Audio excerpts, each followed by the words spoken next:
Magandang umaga, Luzon, Visayas, Mindanao. Ganito lang kasi may comment ako doon sa laro ni Manny Pacquiao at saka ni Barrios.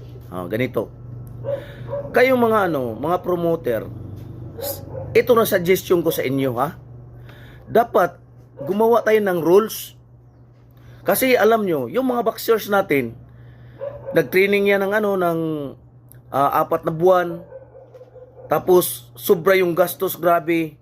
Yung pagod, hirap sa training, tapos nagdejeta pa yan, di ba?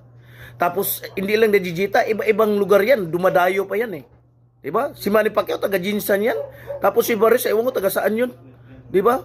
Pagdating sa labanan, ang ginagawa ninyo, draw.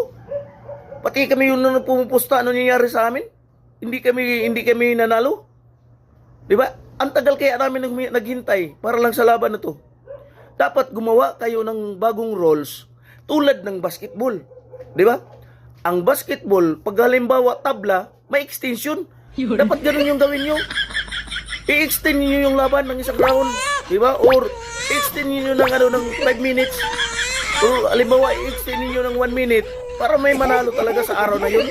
Kasi ang daming tao nanunood tapos rule lang ang laban. Maganda yun, di ba?